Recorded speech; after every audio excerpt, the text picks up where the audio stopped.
Hello friends, मी शीतल तुमचं रुकी on the way या चॅनलवर पुन्हा एकदा स्वागत करत आहे। तर आज मी बनवणार आहे साऊथ इंडियन डिश। याला साऊथ इंडियन डिश बनतात, पण याला सर्वच जण खूप मजेने खातात। तर यासाठी आपल्याला काय काय साहित्य लागणार आहे ते आपण बघून घेऊयात। इथे मी घेतलेली आहे उडदाची डाळ। तिला स्वच्छ अशी 2-3 पाण्याने आपल्याला धुवून घ्यायची आहे आणि 7 ते 8 तास आपल्याला याला भिजवायला ठेवून द्यायचं आहे। 7 ते 8 तास झाल्यानंतर डाळ बघू शकता छान अशी भिजलेली आहे। त्याला एका मिक्सर जारमध्ये आपण काढून घेऊयात आणि वाटून घेऊयात। इथे एक गोष्ट लक्षात ठेवायची आहे की अजिबात आपल्याला याच्यात पाणी घालायचं नाही आहे। आपल्याला हे बॅटर एकदम घट्टसर हवं आहे। तर आता मी याला मिक्सर जारमध्ये वाटून घेते। बघू शकता तुम्ही बॅटर छान असं वाटलं गेलेलं आहे। त्याला मी एका बाउलमध्ये आता काढून घेते आणि आता आपल्याला इथे ॲड करायचं आहे मीठ। मीठ आपल्याला जेवढं चवीनुसार हवं आहे त्यानुसार तुम्ही इथे ॲड करू शकता। आणि परत एकदा या बॅटरला आपण छान असं फेटून घेऊयात। बॅटर छान असं फेटत राहिलं आहे तोपर्यंत मी एका साईडला तेलसुद्धा गरम करायला ठेवलेलं आहे। आता आपण तयारीला लागूया। मी एक झारा घेतलेला आहे, त्यावर असं आपल्याला बॅटर टाकून घ्यायचं आहे आणि मध्यभागी असं होल करून आपल्याला तेलात सोडायचं आहे।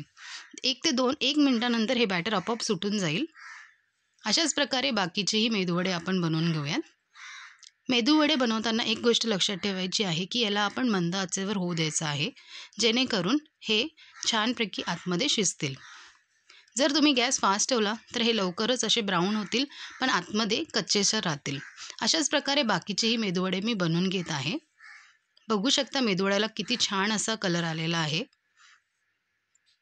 मेदूवडे इथे बनत राहिलेले आहेत, तर आपण आता चटणीच्या तयारीला लागूया। चटणी बनवण्यासाठी मी घेतलेलं आहे इथे मिक्सर जार। त्यामध्ये टाकलेले आहेत खोबरं, कोथिंबीर, 3 हिरव्या मिरच्या, त्याचबरोबर दलिया दाल, मीठ आणि याला आपण आता थोडं पाणी घालून वाटून घेऊयात।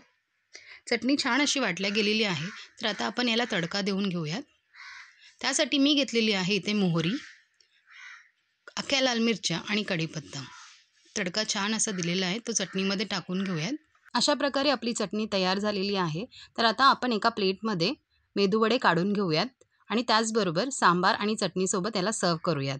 तुम्हाला कशी वाटली माझी आजची रेसिपी मला नक्की कमेंट करून सांगा आणि माझ्या चॅनलला सबस्क्राईब करायला विसरू नका। बाय।